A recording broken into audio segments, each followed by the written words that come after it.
Bharatiya Janata party सरकार की किसानों के प्रति बेरुखी कोई नई बात नहीं है।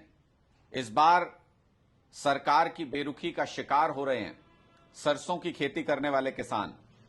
अंबाला और कुरुक्षेत्र में किसानों की फसल तैयार हो गई है, लेकिन जब वो बेचने के लिए मार्केट में पहुंचे तो पता चला कि एमएसपी से 500 रुपए कम दाम उनको मिल रहा है और वो बेचने के लिए मजबूर हैं, क्योंकि सरकारी खरीद अभी तक शुरू नहीं हुई है।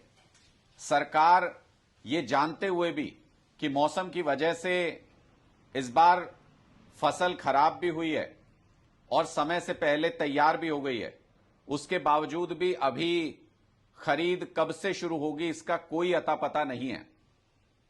पिछले साल की तुलना में खरीद केंद्र भी इस बार कम कर दिए हैं।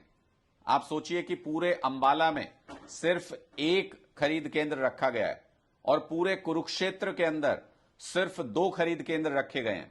यानी ना तो किसानों को सहूलियत दी जा रही है और देर करके, खरीदी में देर करके किसानों को ओपन मार्केट में अपना प्रोड्यूस कम दाम पर बेचने के लिए मजबूर किया जा रहा है।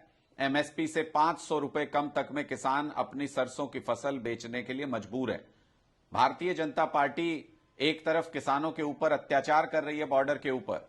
जो किसान अपनी मांगों को लेकर के, एमएसपी गारंटी कानून को लेकर के प्रोटेस्ट करना चाहते हैं, उनको पासपोर्ट जब्त करने की, जेल में डालने की, उनको गिरफ्तार करने की धमकियां दी जा रही हैं, उनकी प्रॉपर्टी जब्त करने की धमकियां दी जा रही हैं, डरा रही है सरकार किसानों को। और दूसरी तरफ एमएसपी दिलाने में भी पूरी तरह से नाकाम है सरकार। इसलिए हमारी मांग है हरियाणा सरकार से, खट्टर सरकार तुरंत सरसों की खरीद शुरू करे और खरीदी केंद्र की संख्या भी बढ़ाई जाए ताकि किसानों को सहूलियत हो सके।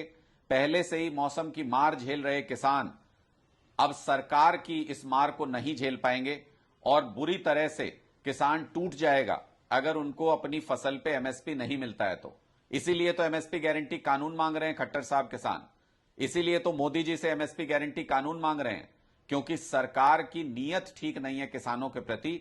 सरकार उनकी फसल को खरीदने में कोई दिलचस्पी नहीं दिखाती है, उनको सुविधा नहीं दी जाती है, खरीदी केंद्र नहीं उपलब्ध कराए जाते हैं, समय पर खरीद नहीं शुरू होती है। इसकी वजह से किसान को तमाम मुश्किलें झेलनी पड़ती हैं और सारी फसल एमएसपी पर खरीदी जा सके, इसकी व्यवस्था भी खट्टर सरकार को करनी चाहिए ताकि किसानों को बाजार में कम दाम मिलने की वजह से मुसीबतों का सामना नहीं करना पड़े।